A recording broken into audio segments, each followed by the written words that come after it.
Hello everybody and welcome to this week's bonus podcast. This week we're doing a listener questions segment, and by we, I mean me, Michael, and her. Gemma. Listener questions, everybody. It seems ages since we've done a listener questions segment. If you don't know what a listener questions segment is, then it's what it sounds like. People write in questions and we answer them because, I don't know, apparently we're some sort of authority on all things Coronation Street. Apparently, some would have you believe.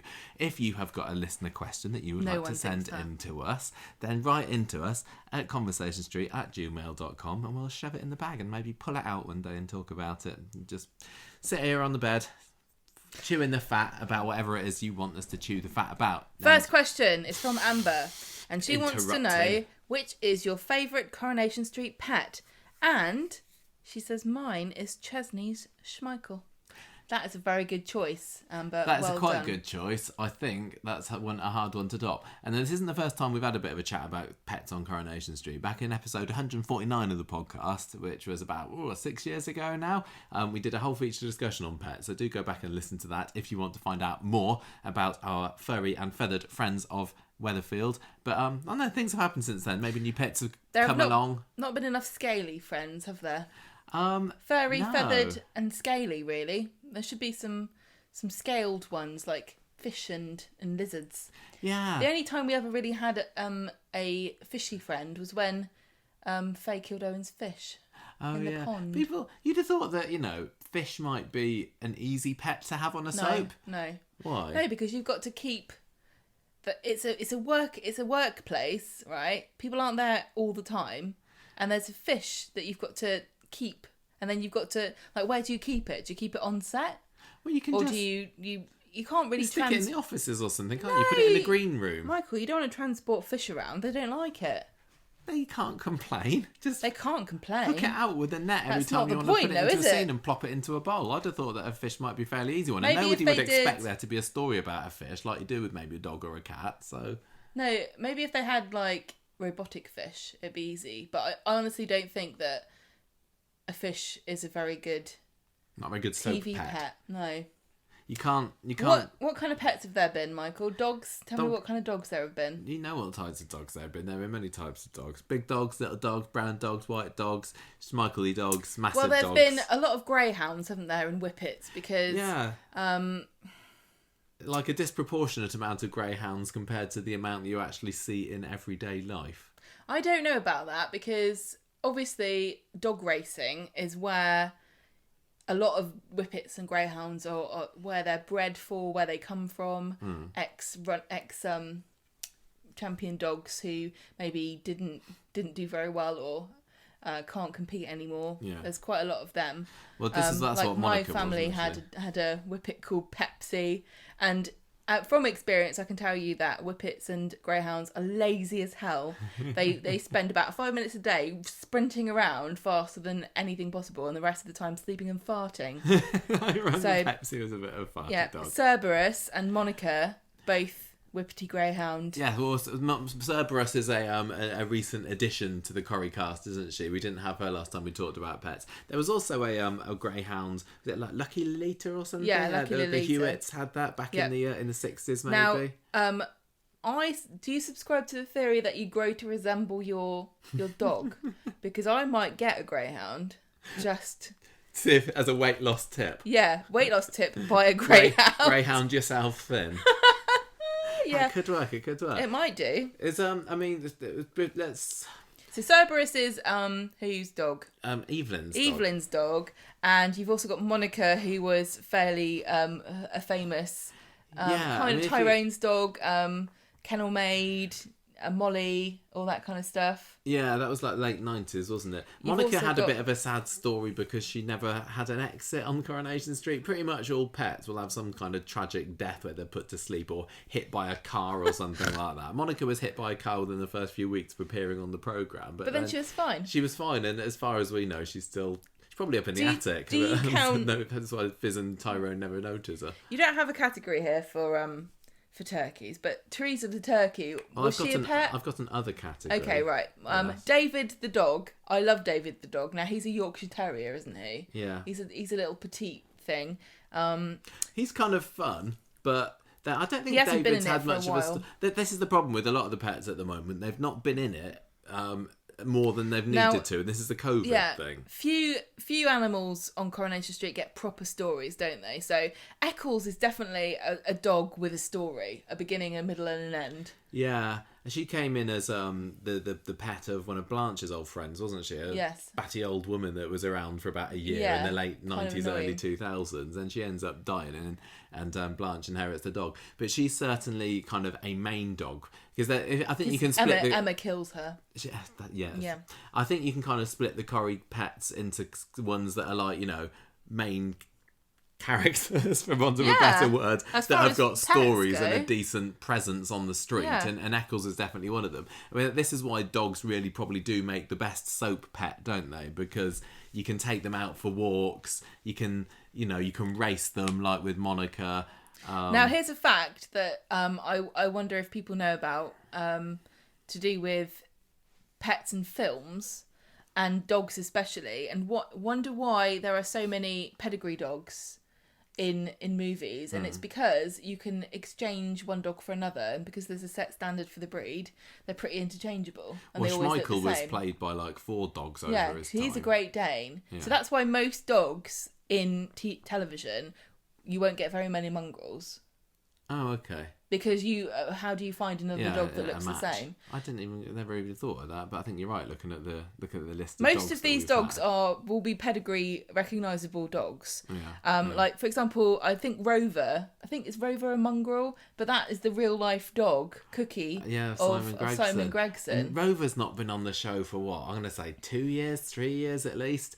It's really sad, and I just got a horrible feeling that Rover's going to go the same way as Monica and just never not be there anymore, because she's never mentioned, and it's sad. And she was a real cute dog, wasn't she? And she had the great bonds with Simon Gregson. So the scenes with Rover and Steve were and even more cute. A really cute name, Rover, named after the Rovers. Yeah. Well, this is a Rover is a very classic dog name. Well, this is the second Rover the street has had. I think. Wasn't the other one a car? No. That's the Rover.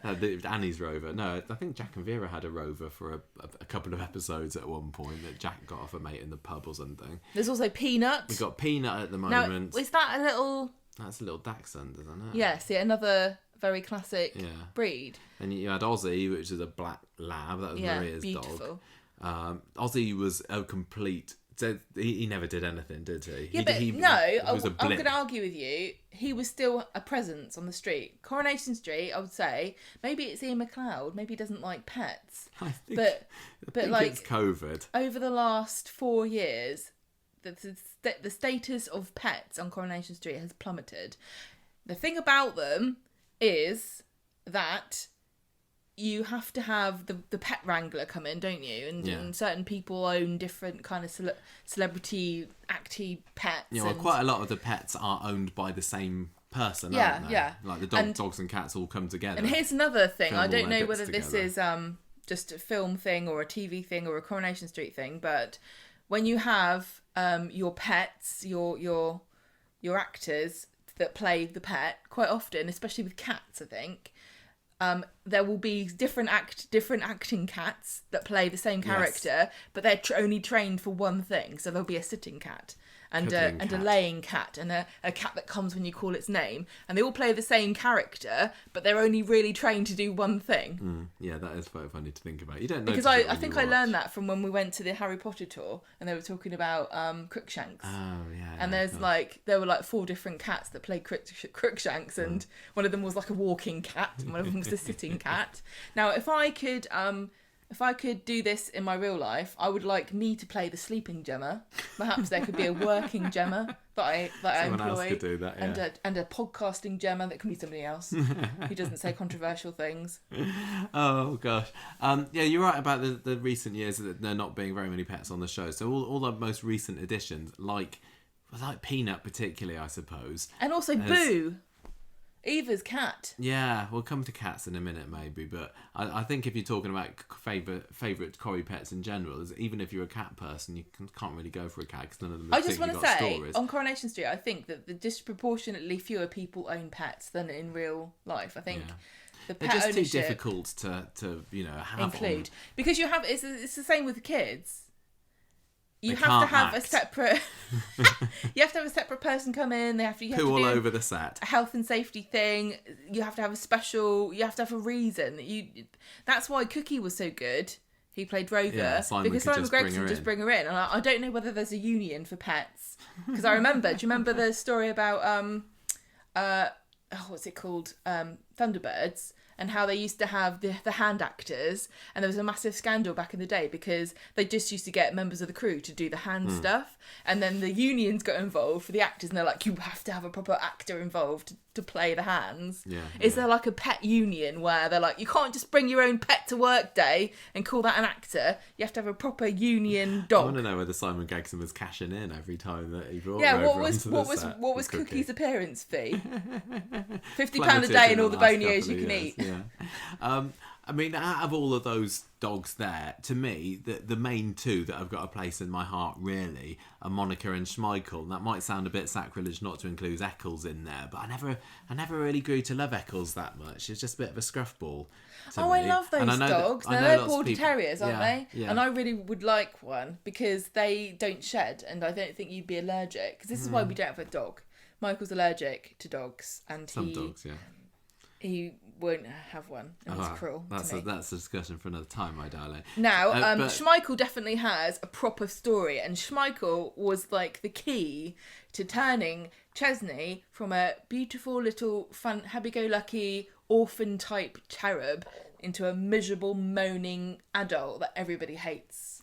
Yeah, when Chesney came in, he didn't have Schmeichel straight away, did he? In fact, we watched Schmeichel's first episode last year on the Mad DVDs. Meyer bought Schmeichel. Yeah.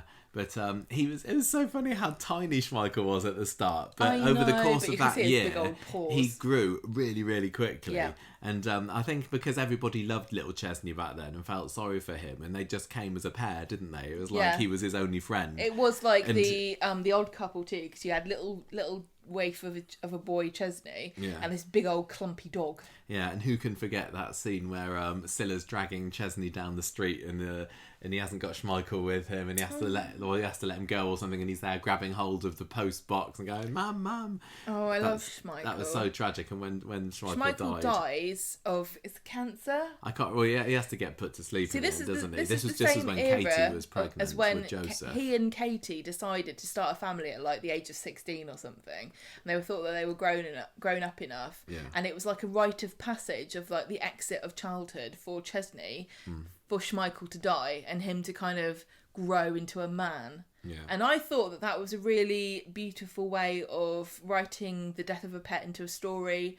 It was meaningful, it was poignant, it spoke to people that have lost pets, as many, anyone who's got a pet, the day is coming, and it's a sad time.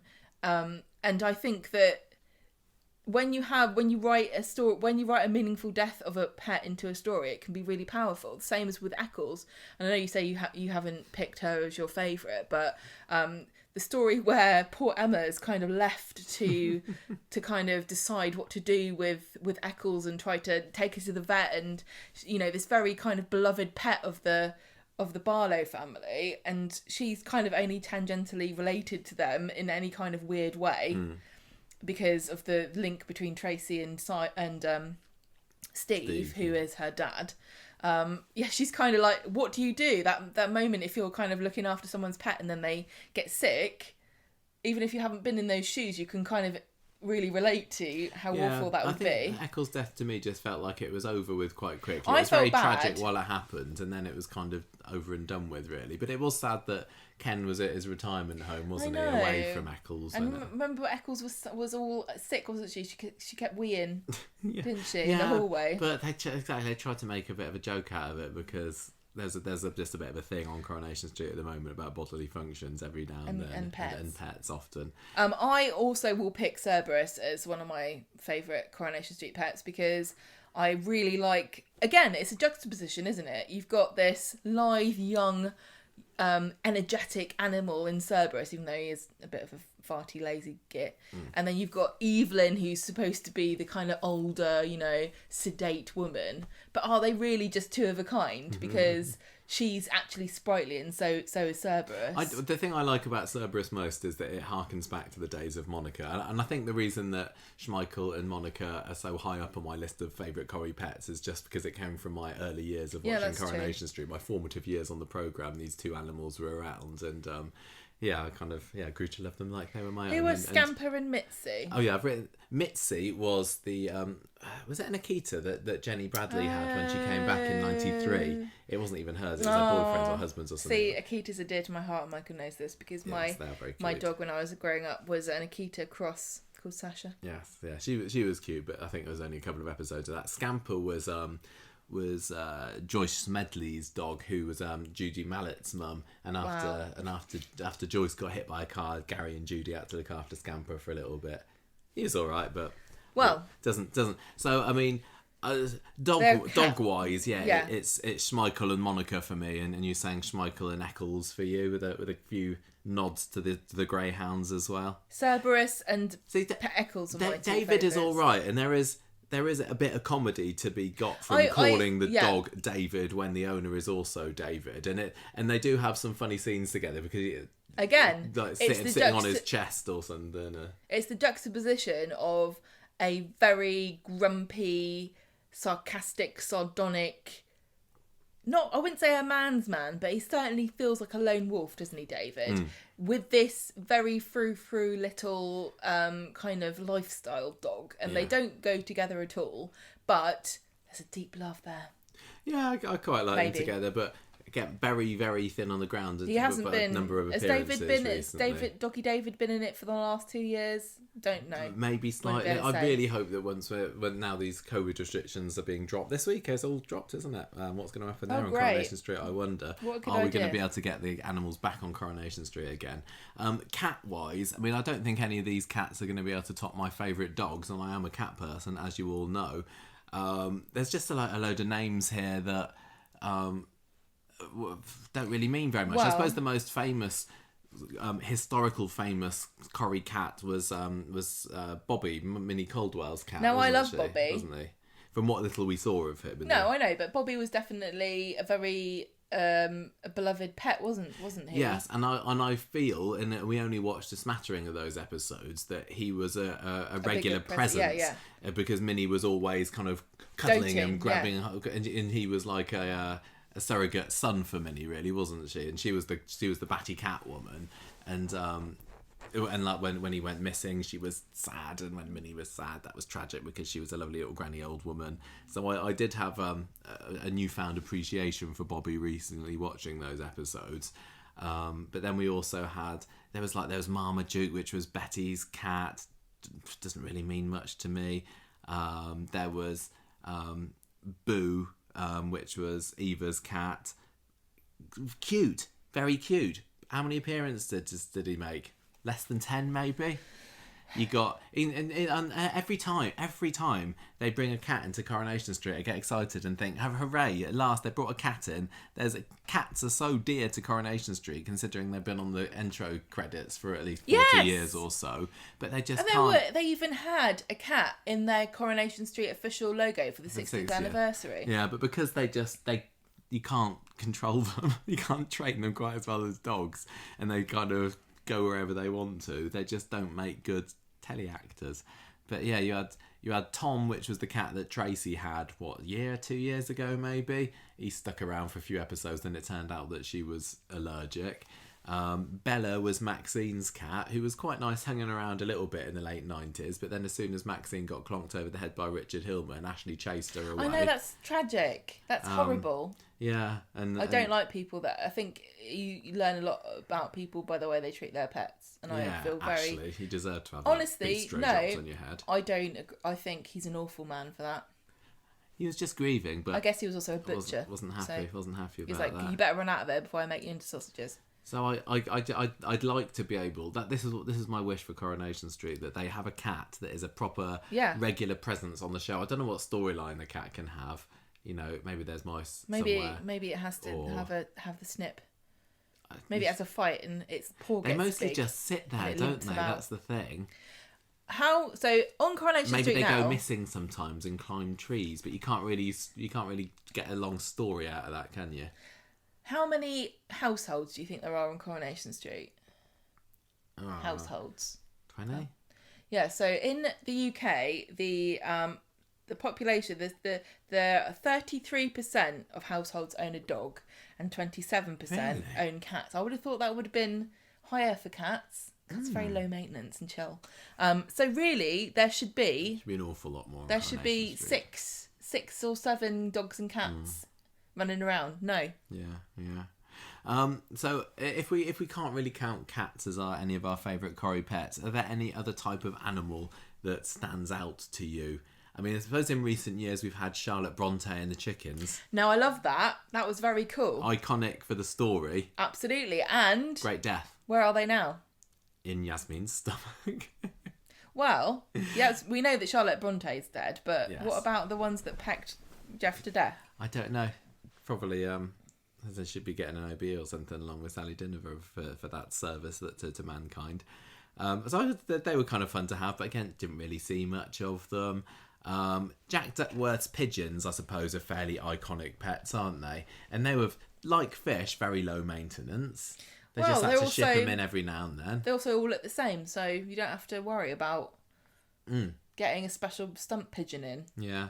And now I can't hear about the pigeons on Coronation Street without thinking about their rejected 60th anniversary storyline, which was going to be bird flu courtesy of Tyrone. So I'm glad they didn't go with that one. I think I wouldn't mind having pigeons brought back again, and Tyrone would be the one to have them, wouldn't they? Because they are also a very iconic animal when it comes to Coronation Street. Do you think they've got a pet budget? Do you think they've got an animal stunt budget on Coronation Street? Because they had £5 Tiny, a year. didn't they, recently? Oh yeah, Tiny the horse. And obviously they had to. We met Tiny, didn't we? We met the actor. We did who played met the Tiny. actor who played Tiny. I've forgotten the name of the horse now. Goliath or something. We got to pet him on the head, and he came in his little Had his trailer. Yeah, little trailer. He had his own trailer. Now there you go. How about that? Nobody else gets their own trailer.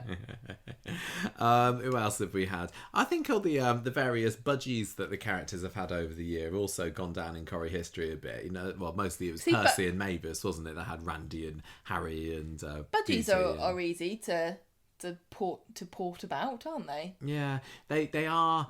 And sorry if I offend anyone with this comment, a bit of an old person pet, aren't they?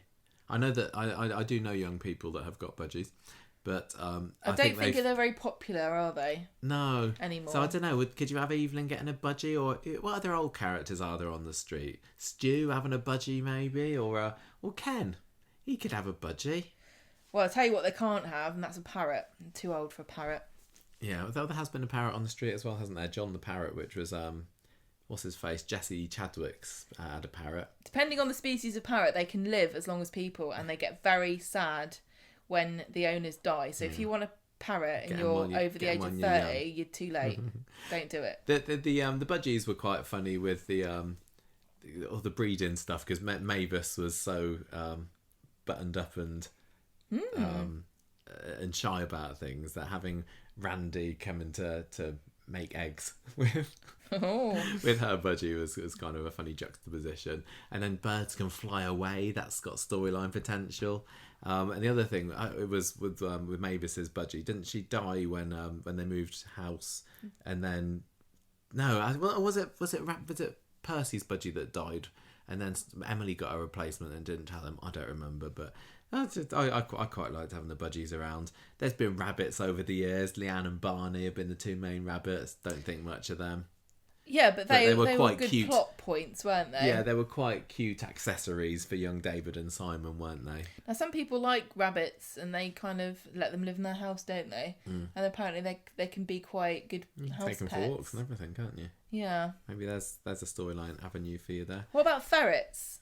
They should have ferrets. Oh, they smell, don't they? I love ferrets, but I've never owned one, but we did have one very briefly when it walked into my best friend's house, and we had to take it to a ferret rescue. Yeah, that was fun. And I would have really liked to have had a ferret, but they look, really smell they really horrible. look cute.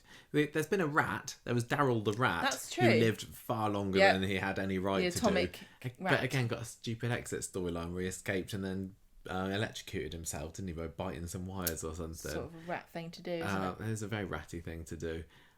Teresa. Teresa the turkey. Yeah, that's a good pet. Probably doesn't count as a pet. And I want to give a bit of a shout out to the sea lions. Absolutely. From 1960 something that Dennis Tanner brought for the talent show. And not a pet necessarily. They were frolicking in Annie Walker's bar. Yes, absolutely. You love that. When would you ever have a sea lion in Coronation Street again? You Probably can't, never. You? Never. They only brought the sea lions in because that was when all the actors were on strike and they had to fill up the cast list with something. Like, well, sea lions don't have a union. I think they had a monkey or something at that point as well. A monkey? Yeah, what, like Friends? Like PG Tips monkey. Yeah. You know, you said we didn't have any scaly pets on Coronation Street, Gemma. You forgot classic. Who? Flash, the tortoise. Oh, the tortoise. Yeah, I forgot about that. Who could forget? Mandy's tortoise there. Now you'd think with all the advancements that we've made in robotic animals, they could just have a robot actor to play some of these, but all they do is kind of bark and do backflips. Do you remember when everybody wanted one of those little barking dogs that would go, and then they go. When are we going to get the first robot pet on Coronation Street? That's how we know we've truly reached the future. Would you be able to love a robot pet? No. No, I don't think so. No, I don't think so either. You have to know it's going to die to love it, really. Getting all the hugs all you can. It's like how the Japanese celebrate cherry blossom because they know that they're only around for a brief period of time. So out of all of those pets, I'm sure there's some that we've missed there, Gemma. I mean, Amber had suggested that Schmeichel, was her favourite, and I think, Schmeichel's the one I think that really has left the biggest storyline legacy. Yeah. Because honestly, I honestly Jumping believe in the bath with that Chesney being a miserable arsehole is all down to the death of Schmeichel at a pivotal point in his childhood. Honestly, if you go back and you look, that's when he turned into an absolute raving arsehole. Watch out, Toya. I think we've got a new therapist on the street here. I think there's a little bit of a brain doctor. And I'm free as well. Yeah. Toya's free. She don't get anything else going on. Toya, she should get a patron like me. So Schmeichel is, I think, unquestionably the best Coronation Street pet there is. I'm sure that a few people will disagree, but if you think really hard about it, then you'll know we're right. What the hell? Schmeichel is the ultimate Coronation Street Street challenge. Do you think that... Make new pets. I wonder whether they could, what sort of pet might Sam like, do you think? Because if you want to give a pet to a little waif or something, just as a sidekick, because Sam doesn't really have any friends because he's a bit of a chess loser. A Saint Bernard. But no, I don't want it to be a dog. I do. Tough. I love dogs. Dogs do make the best pets. Dogs are the best. Cats are wonderful. Can you think of any other characters at the moment that are missing everybody? An animal companion? 33% of them should have a pet, according to our statistics. And I don't know what the kind of crossover between dogs and cat households are, but surely at least 50% of the people on Coronation Street should have a pet of some kind. They all should. I think that they should try giving Mary a pet. I think Mary could have a parrot. That would lend itself well to her eccentricities, and I think a parrot. And she would be friends with it, and people just be walking in and find her talking to it and stuff. Yeah.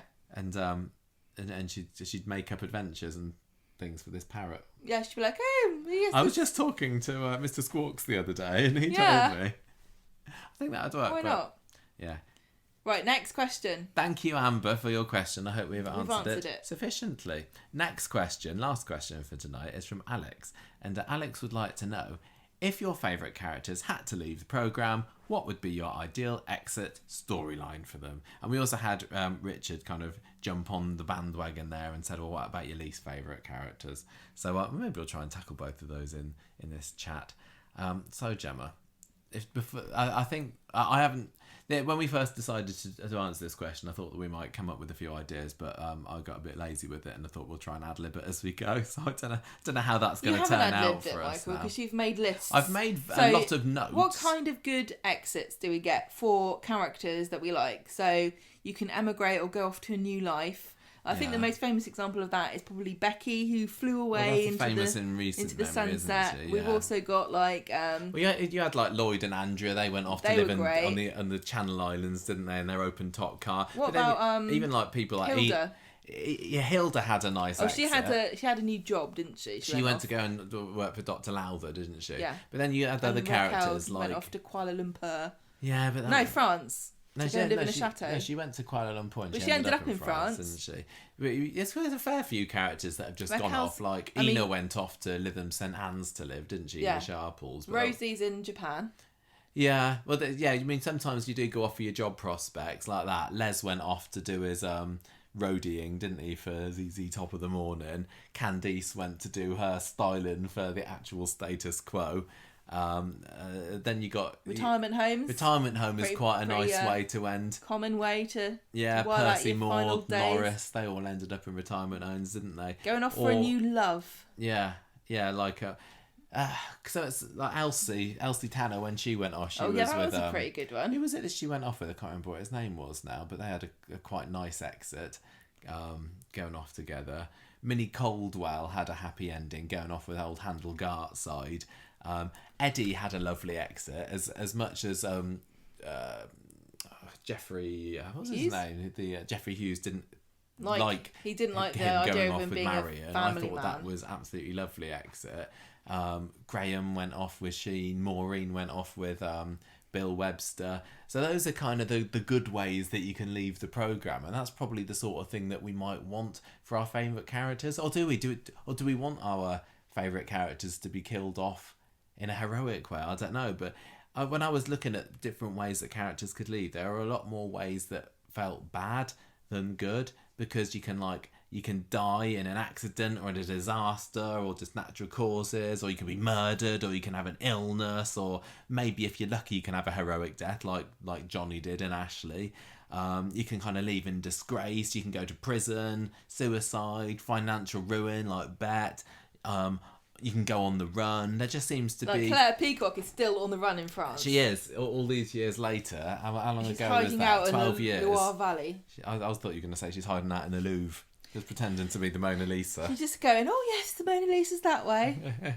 So there's a million ways that you can die badly, but then you got the bizarre ways, like Zoe Tattersall was one of Corrie's oddest exits, where she got snatched away by a colt, didn't she? But then you can also just have like characters just stopping being in it. So Ivy just didn't appear, and then it turned out that she'd been to a nunnery, and then she died there. I think Annie as well, after the real life scandal. The real life scandal of Doris Speed's age, she just stopped being in it, and then it turned out that the character had gone. Retirement, didn't she, to go work in the countryside, or am I just imagining No, it? I think that she went to stay with her family down south or something. Fred G just stopped being in it. I think my favourite is Moira, who's just not in it now. Yeah, Moira. She's not in it now. No more questions. In my head, she's still working down the road. She's just working really, really hard at that medical centre. Well, it's been a hard time, isn't it, during the pandemic? She's going to step outside once they release these COVID rules, relax the COVID rules. And then you get also like some characters that just say, "Oh, I've had a really tough story. I'm gonna leave now." Like, Michelle. "Oh, I had a really tough love triangle story with Robert. I'm gonna go off somewhere." And Eva, "I've had a bit of a tough time. I'm going to go off and live in France somewhere." And so it's the same with Stella as well. So I don't know. Let's have a look at some of our characters that we like then, and think, or do we want to have a happy ending for them, or would that just be boring? Do we want something that fitting for their character, or something random? Do you have any particular favourite characters that you'd like to tackle? What's the question again? First? How would we like them to leave? How would we like our favourite characters to leave? We had to kill off. We had to release our favourite characters back into the wild, from the confines of Weatherfield. How would we do it? Who's our favourite character? I don't want anyone to leave. No, I'm not answering this. This is the question. You've got to answer this one. Let's go for the big guns at the moment. Let's go for Bradders. How are we going to kill off Jenny? How are we going to get rid of her? Sally Ann Matthews gets a taste for the stage, for the theatre. Now she's doing her vignettes. Yeah. And she's like, oh, screw that, Coronation Street. I'm gonna tread the boards for good. How are we going to kill off Jenny? Oh, not kill off. I know. I in my head I'm just saying kill off, but it doesn't have to be. But maybe it does, because would that not be a fitting ending for her to be reunited with her Johnny? Jump down the drain.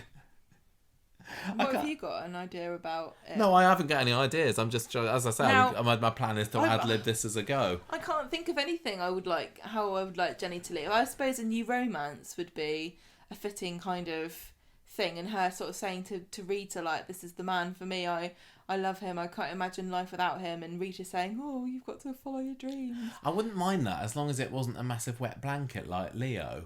I can't imagine who would be her equal. I think Johnny was as good as any love interest she's ever going to get. The funny thing with Becky, who also went off to a new love, the person that she ended up with had only been in it.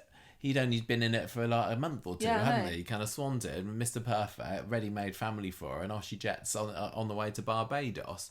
But it's difficult to say what is Jenny's kind of life goal, because when she was younger, she actually wanted to open a salon, didn't she? And Rita wouldn't give her the money for it, or a business. Yeah. And now she's a landlady of a pub, but I can't say that.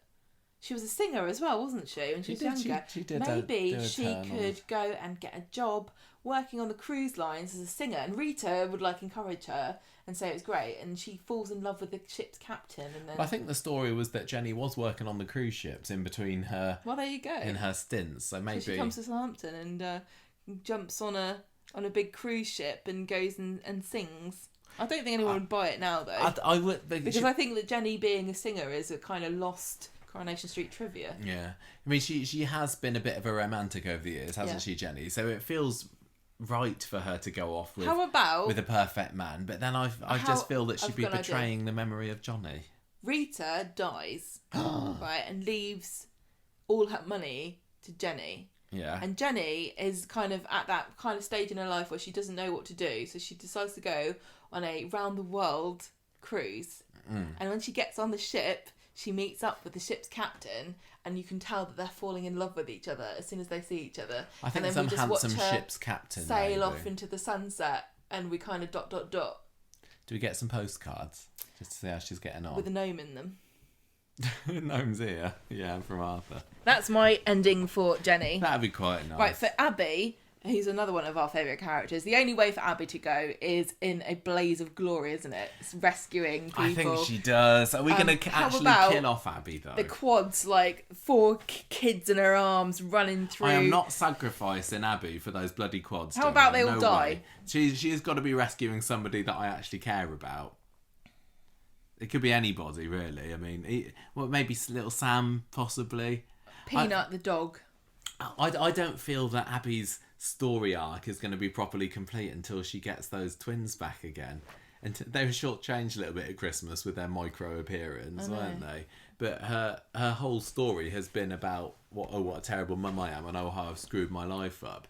And it feels like, as much as it feels right for her to go out in a blaze of glory, I'd want her to have some closure on just being a massive screw up the whole of her life. She needs to achieve something, and Charlie and Lexi being her only living children currently, depends what's brewing in her belly at the moment, is the only way of doing that. Could she prove herself to them, or maybe save their lives or something? I don't know, but if we're getting rid of our favourite characters, we are saying they're gone for good, aren't they? And the thing with the nice exits is sometimes they're not that memorable, but ones like, Johnny's exit recently, for example, which was a similarly heroic exit, that is always going to be remembered, I would hope, in Coronation Street history. So you want it to be something. Yeah, she's going to rescue her twins. They've come back from Australia, and she saved them from something. Fire. She's quite good at rescuing people from fires, is Abby. Too many fires around. But then she's going to burn herself to death, and sad. Maybe leave whatever baby she may well have with Imran and Toya to raise. Well, that's the other pair of characters that we really like. Now, how would Toya and Imran leave? I'd like them to go off together. I want them to go and I don't know whether that's likely at the moment. See, what is Imran's family background? Is his parents still alive? No, his dad died, didn't he? Not Hashim, sorry. What the hell? What was his dad called? Daddy Habib. He died believing that Rana had changed the error of her ways. Oh, I'm stupid, yeah. And his mum's a nutcase. Same, yeah, now they're quite well off, aren't they? So maybe Sarah, isn't it? Yeah, that's right, Sarah Habib.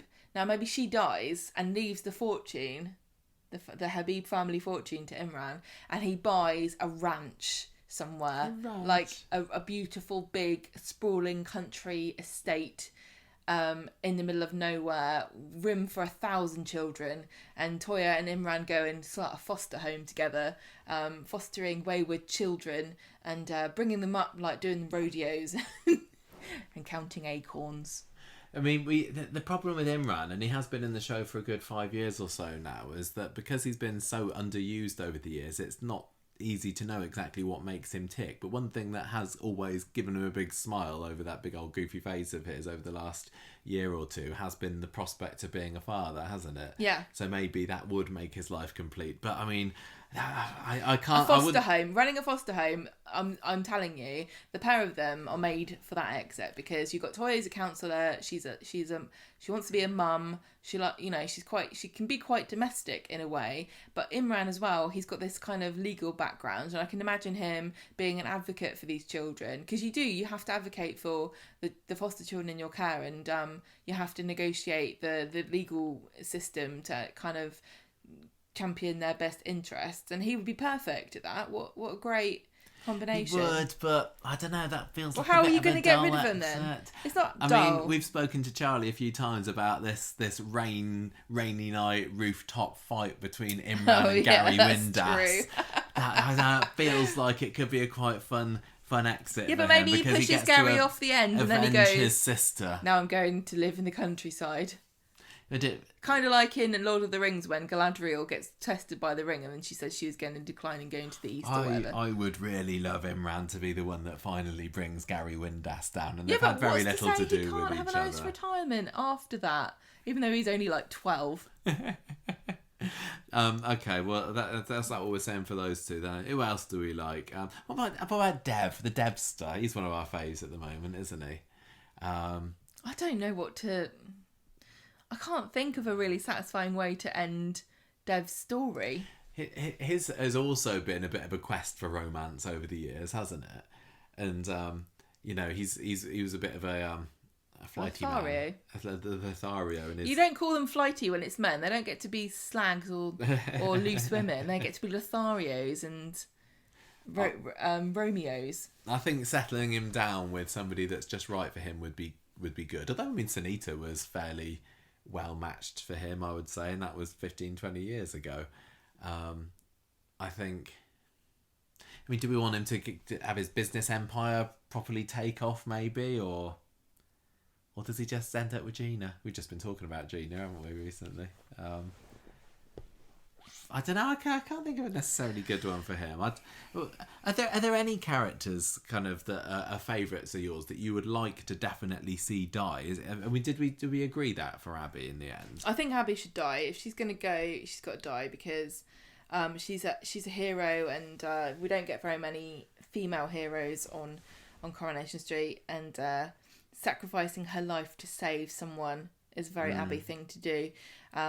Who knows how she's going to react to...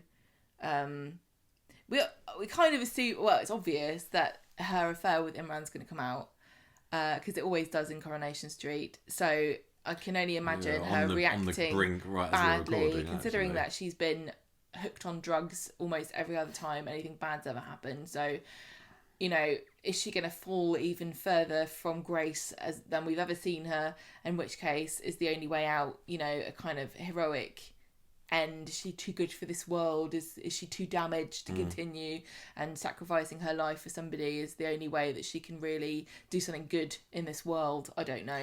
I can see Roy dying, and I'm only saying that because I can I know that Corrie likes to tug on the heartstrings of particularly beloved characters, and I don't particularly like it, as do you, when characters get given horrible health conditions. No. But I'm not saying this is what I want, but I wouldn't be surprised if that's what the route they go down with Roy, and have him, Jack and Vera star, reuniting with Hayley, bring back Julie Hesmonhash for one final appearance, maybe. I think I said take something him away about this. And they can sail away down the boating lake together or something to the afterlife.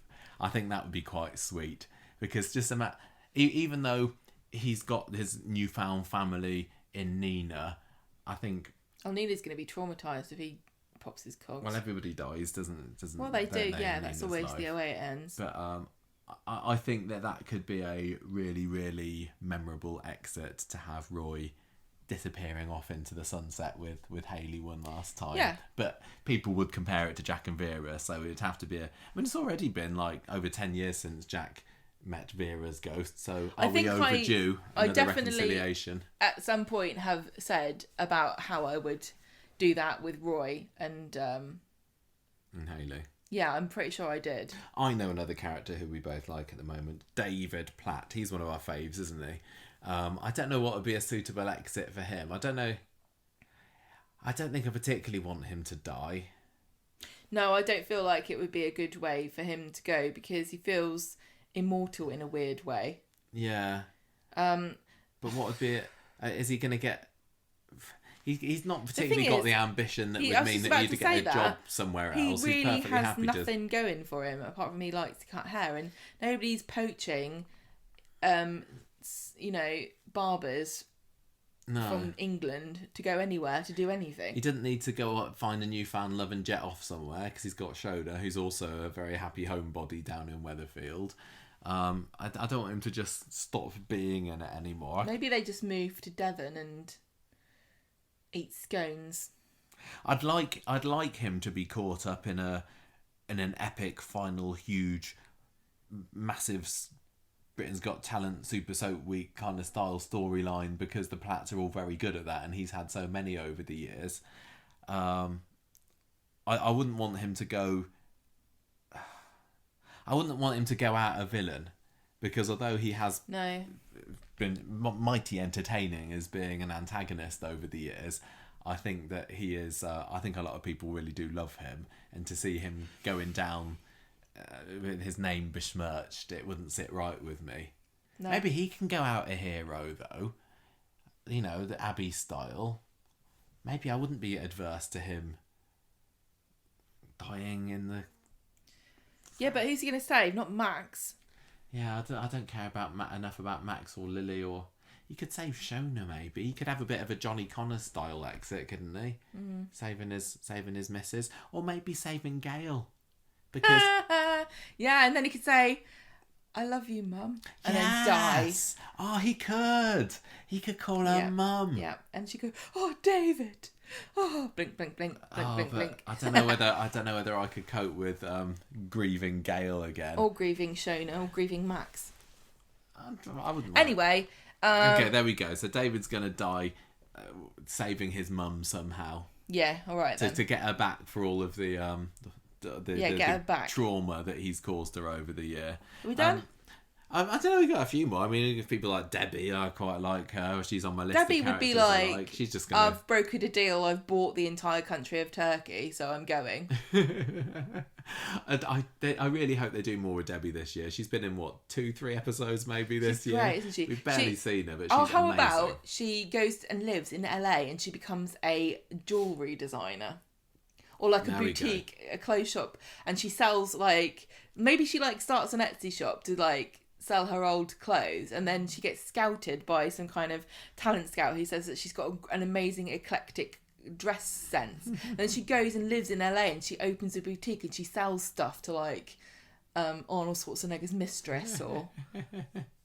Okay, I've got one more because we haven't really covered the old characters much. And I think one of our favourite old characters at the moment is Audrey, isn't she? Okay. And, I mean, she goes blind. It's horrible to say, but 30 yeyears time, we're not going to have Audrey on the show anymore. So, and maybe that's overestimating it a little bit. But how would we want her to go? Because it is really sad. Some of the older characters on the street who have just either gone off somewhere and never come back, like Ina, like Emily, or you got ones that just disappear, fade away and then disappear and don't come back, like Betty maybe, and then it's have to explain, oh no, she died, sorry, she didn't get a final exit episode or anything like that. Or you get characters that I can't think, what old characters have there been who've had a decent exit? I mean, I'll tell you what, maybe, we haven't Percy. had an old lady deathbed scene, have we? Do you think it's because it's too, because we know that actors can be quite superstitious. Is it like bad taste to have that kind of story? But, wouldn't it be kind of interesting to have a mirrored exit for Audrey that Elma had, where she kind of dies and she has a deathbed and she's surrounded by people, and having her surrounded by the Platts could be quite nice. And I don't need it to be a long lingering illness. And you or can just anything imagine like her patting Gail on the cheek and going, "You're a good daughter." In the end, or like, "I'm sorry if I wasn't a good enough mum," and a lot of these involve Gail going, "Oh, mum, oh, David." Would we get Stephen Reed back for that as well? Her I'll have to long lost son. Write it down. Maybe. Okay, well, there's the characters that we like. Let's just finish this off before we finish with characters that we don't particularly like, because it's a tricky one, because if we give them too exciting and grisly an exit, then it goes down in Coronation Street history. And if it's a character we don't like, then we don't necessarily want that for them, do we? No, we want them to die in an infamous, horrible, lonely, sad death. But equally, if we just stick him in the back of the taxi and get rid of them all like that, then that's not necessarily good for the show. I want Tim to get kicked to death by Tiny the horse. Do you reckon? Is that not too memorable? It's not very memorable, is it? Because you won't get to watch it. He's going to get trampled by him. We're not going to have a scene where the horse is trained to kick Joe Datine in the head, but in a very gentle way. Are we? I think Tiny's already made his final journey a scene to the where glue factory where you kind of have Tim in a darkened stable, and the sound of a horse whinnying, and then you see its eyes flash in the darkness, and then you see Tim raise his hands and go, "Tiny, no, no," and then you hear the stamping noises, and then you see Tim's hand fall into a pile of manure, and then we have the theme his hand tune. or just his face? Yeah, his face goes in a big cow plop. Only I don't know why there's a cow plop in there. Cow plop, classic Coronation Street. Why not? I don't know whether Tim should just have a heart attack overnight one day, and Sally comes down and finds him dead, and then it's not all about him. It'd be a bit of an Aidan death, but Sally just there going, "Oh no, Tim," and then we get to see. And then Elaine's there going, "He never got to ring his bell one final time. Tim, I would have come if I'd known. Let me just test his heartbeat with my special stethoscope." Other characters that we don't particularly like at the moment, James, he can just get. I wouldn't mind him having some sort of, "Oh, well done, we're poaching you for a big club," or "Well done, you're going to be a manager now, but not in the programme." My prediction was that he would get promoted to some kind of London club, but then Danny's moved to London without him. Why doesn't he just go and play for a London club? Yeah, I think that'd be fine. Just don't drag it out, please, James. Off you pop. That's now, a good talking lad. About being promoted, what about Maria? Now she's entered this hairdressing competition. I can only imagine that greater things are headed her way. Well, a hairdressing competition, and she's going to be running for council, isn't she? Maybe she could be the mayor of hairdressing. Mayor dressing. Yeah, because you can have some kind of promotion somewhere, disappear off in a taxi. Bugger off, Maria. What about what's that?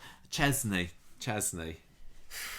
See, I think that I've got enough respect for old Chesney that if he got a rubbish exit, it'd just leave a bit of a sour taste in my mouth. And we've always said that he should get back his Alan Sugar sort of market trader business roots that he seemed to be doing really well at 10-15 years ago, and then just gave it all up for a life of sadness, domestic at the kebab drudgery. But yeah, I would be very happy if maybe if we have Scylla die, maybe she can leave him a bit of money, he can do a startup or some kind of business. I'd like to see him do well. I'd like to see just a big old smile on Chesney's face, which is a rare thing these days. Well, I don't wish ill on him, because he means something to me in my past. When Chesney was younger, and I can't remember whether this had anything to do with the death of Schmeichel or not, just link it back to our previous discussion, but he used to work on the market selling dog stuff and pet stuff.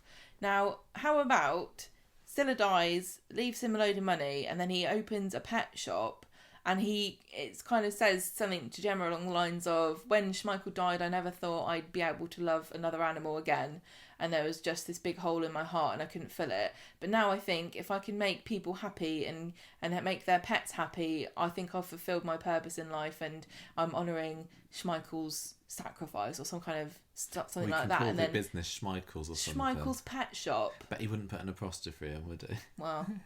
But would he move away for this? And then go somewhere. No, just go open a shop somewhere. Like say, my uncle, his animal family. My uncle that you've never heard of has a shop in Kuala Lumpur. Blackpool. I'm going to go and live there. But is he going to take Gemma with him? Because sod off. And the quads. No, see, they can all get raised with hamsters. I still don't think I hate Gemma enough, because she's... You don't hate Gemma enough to let her go and retire happily working in a pet shop? I'd rather that Chesney just went and Gemma could have a chance to get back to herself and maybe bring Henry back, you know what I'm saying? Imagine Gemma working in a pet shop with Chesney going, hey, look at these great snakes we've just got in, aren't they brilliant? And like whenever people come in going, oh, what's the name of your hamster? Oh, that's a dead cool name. I love hamsters, me. Can't you just imagine her chatting away to everybody? If I had to get rid of Gemma, I would absolutely have Henry returning to Weatherfield and whisking her off in his arms. Sod you, Chesney. Okay. But I don't. But I think there is some kind of redemption for Gemma, and I know a lot of people will disagree with me for that. The only way that she used to be. All the really, quads really have good. to die. Yeah, kill them. That's fine. Kill them off. Yeah, they can get blown up. They can just get mauled to death by rabid guinea How pigs at the pet shop. They get eaten by a boa constrictor. Yeah, and then we can see 4 little lumps inside her. And Chesney come in the morning going, where's the quads? And then he does that face where he goes, oh. And Gemma goes, oh no. Who else? Anyone else we want to get rid of? Should we get rid of Beth while we're here? What's British Sign Language for snake ate my baby? Well, I would tell you, Gemma, but this is a podcast. Oh, hang on, this is it. Perfect. Yes, that's it, Gemma. That is exactly Perfect. it. You're right. Yeah, can we just get rid of Beth while we're here, please? Sepsis. Maybe she can rediscover her modelling route. She's another one that I used to really like, but they've really done a number on her over the last few years. But Model for a catalogue that sells like can openers for old ladies who can't open jars. But she used to be a proper model. And I think there's not many people know this about Beth. When she came into it, that was her backstory, wasn't it? How to do weeding without leaning down. Okay, we've run out of steam with this, I think. Beth can just... She's barely in it at the moment anyway. Maybe she can be one that just disappears. What's wrong with being a hand model for an old lady's AIDS catalogue? There you go. There's your future career prospects for you, Beth. She can do that thing where you kind of sit in a chair. You know when you get these little catalogues and it's like helping people who need an extra hand with stuff. And it's always like a 20-year-old model going, oh, I can't possibly open this jar by myself, or oh, yes, I really do like sitting in this big chair with this special heated blanket that stops me from dying. Oh yes, this is my special cord that I pull when I'm getting a heart attack. It's like, no, you're 20. Don't worry about it. You'll be fine. Okay. Shall we end it there? I think that that both of our questions this evening have been comprehensively answered by the experts. Thank you very, very much, Amber, and thank you very, very much, Richard and Alex. Richard. For your questions this week, and everybody for listening. I hope you've enjoyed this, and if anybody here has got any other ideas for pets that we've missed, or indeed ways that you would like to get rid of your favourite or least favourite characters, do write into us at conversationstreet@gmail.com and let us know. Yes. But for now, I think we will end it there. Follow us on all manner of social media. Look at our YouTube channel. It's lovely, I promise. And we will be back this weekend with another roundup of what's going on in Weatherfield this week. But until then, goodbye from me. Goodbye from me.